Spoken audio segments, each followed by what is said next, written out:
مغرب کے ٹائم اپنے چھوٹے بچوں کو گھر سے باہر نہ بھیجیں. جب بالکل مغرب کا ٹائم آ جائے ان کو گھر میں لے آئیں. کیوں کا جواب اس حدیث کے اندر موجود ہے. صحیح بخاری کی روایت اور صحیح مسلم کے اندر کی روایت موجود ہے. اللہ کے پیارے حبیب صلی اللہ علیہ وسلم فرماتے ہیں اذا استجنح الليل او جنح الليل فكفوا صبيانكم. جب رات قریب آ جائے یعنی مغرب کا ٹائم ہو جائے, سورج ڈوبنے لگے, فكفوا صبيانكم, تو اپنے بچوں کو سمیٹ لو, اپنے چھوٹے چھوٹے بچوں کو گھر میں لے آؤ. فان الشياطين تنتشر حينئذ, اس لیے کہ اس ٹائم شیطان گھومتے رہتے ہیں. فَإِذَا ذَهَبَ سَاعَةٌ مِنَ الْعِشَاءِ, جب مغرب کا وقت ہو جائے, نماز وغیرہ ہو جائے, تھوڑا عشاء کا ٹائم آ جائے, اب اس کے بعد آپ کے بچے کہیں پہ اتنی دیر کے لیے بچوں کو گھر میں سمیٹ لو. اس کے بعد اللہ کے نبی کہتے ہیں وَأَغْلِقْ بَابَكَ وَاذْكُرِ اسْمَ اللَّهِ, اور گھر میں رات میں سونے کے پہلے جب دروازہ بند کرنے جاؤ تو بسم اللہ پڑھ کے دروازہ بند کرو, بسم اللہ پڑھ کے دروازہ بند کرو, اللہ کا نام لے کے دروازہ بند کرو. اور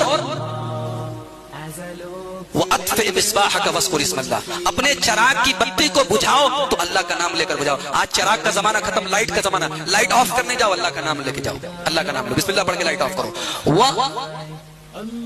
وَأَوْقِ سَقَّاءَكَ, اور اپنے پانی پینے کے برتن کو ڈھانپ دو رات میں اللہ کا نام لے کے. وَخَمِّرْ إِنَاءَكَ وَلَوْ تَعْرِضُ عَلَيْهِ شَيْئًا, اور اپنے برتن کو کسی چیز سے ڈھانپ دو, چاہے کسی بھی چیز سے ڈھانپ دو, برتن کو کھلا مت چھوڑو رات کے ٹائم. اور دوسری حدیث میں, بخاری کی حدیث میں اللہ کے رسول کہتے ہیں کہ جب بسم اللہ پڑھ کے دروازہ بند کیا جائے, جب بسم اللہ پڑھ کے برتن کو ڈھانپ دیا جائے تو شیطان کا کوئی کنٹرول اس کے اوپر نہیں ہوتا.